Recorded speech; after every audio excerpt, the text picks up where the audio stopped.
Welcome back.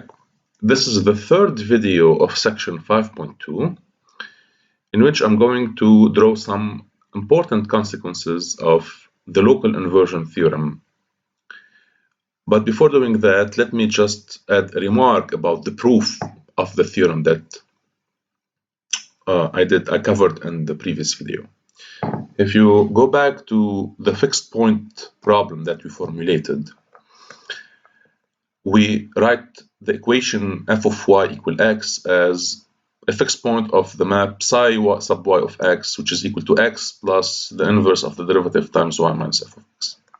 If you apply the Banach iteration method to this map, you will get a sequence starting in the closed ball of center A and the radius alpha, and defined inductively by this formula. Okay, so xn plus 1 equal to psi sub y of xn. This is called Newton's method for finding the solution of the equation y equal f of x. It's a very powerful method, and it plays a central role in numerical analysis. If y is sufficiently close to b as we take it, and x0 is sufficiently close to a, then convergence is very fast. However, if we don't start close enough to the trivial solution b equal f of a, then this algorithm may diverge.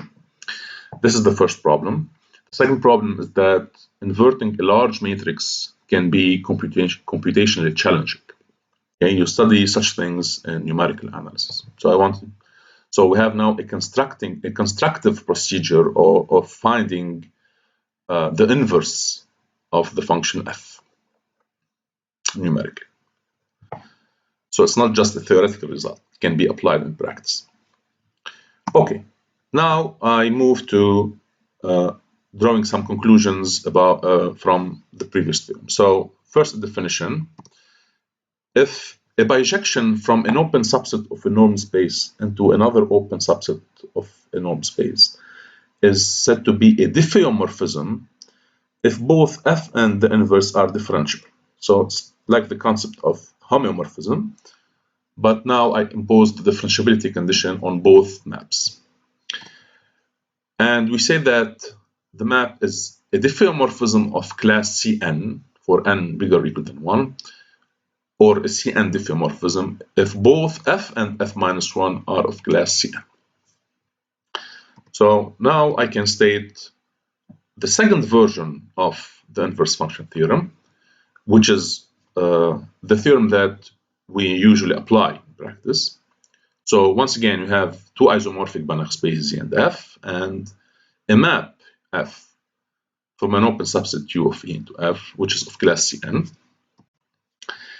If f prime of A is an isomorphism at some point A, then, as we expect, there is an open neighborhood V of A and an open neighborhood W of B equal f of A, such that f from V to W is a diffeomorphism of class Cn.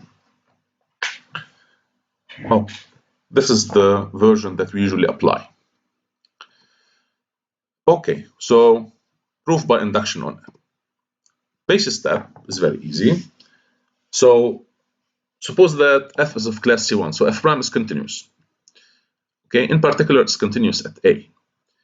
And since the set of isomorphisms from E to F is open, then, so these two conditions of continuity and openness imply together that f prime of x is still an isomorphism for every x in some neighborhood V prime of A.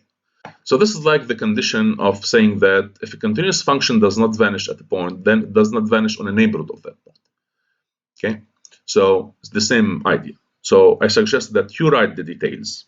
Okay. Now we consider the restriction of f to this neighborhood V prime on which f prime is an isomorphism. And we apply version 1 again. So there exists a neighborhood V, including V prime of A, and an open neighborhood W of the image of A, such that f is a homeomorphism and its inverse is differentiable. Okay, this is version 1. Now consider an arbitrary point y and w. Then y is equal to f of x for some x and v. Now, according to what we said, f prime of x is an isomorphism. So therefore, I apply lemma 5.1 to the point x. And therefore, accordingly, g is differentiable at y, and its derivative is the inverse of the derivative of f. And this relation can be written as, so g prime is a composition of 3 continuous maps. So first I apply g to y, and then f prime, and then the inverse operator.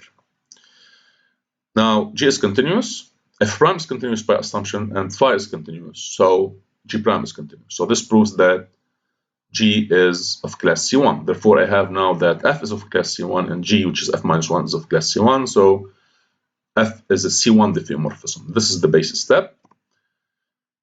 Of course, locally between v and w.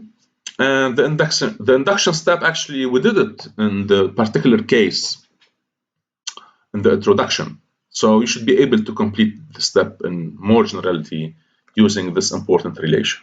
So you reason by induction, and this is easy for you. Should be easy. So just test your understanding on this by writing the details that I didn't write in this presentation. Okay, now another corollary that we can call the global inversion theorem is the following. So we have two isomorphic Banach spaces E and F, and a map F from an open subset U of E into F of class Cn. Then the following conditions are equivalent. F of U is open, and F is a Cn diffeomorphism between U and its image. First condition. Second condition, F is injective, and F prime of x is an isomorphism for all x in the domain. Okay, so note the difference between this version and the previous one. In the previous one, we assumed, so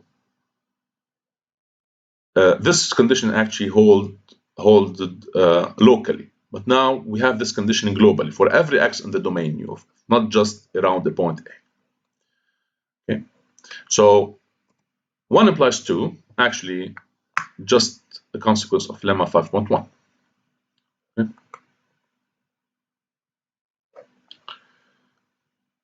Of course, a diffeomorphism is a bijection, so f is injective. Okay, and if f and f prime are both differentiable, then the derivative must be an isomorphism. So this is just lemma 5.1.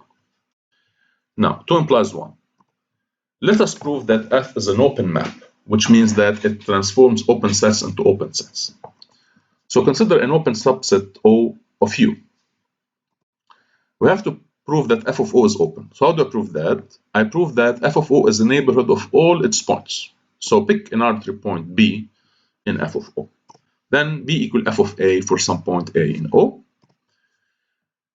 And since f prime of A is an isomorphism by assumption, then version 1 of the inverse function theorem tells me that f is locally a homomorphism. It's a homomorphism from an open subset V of O into an open subset W of f.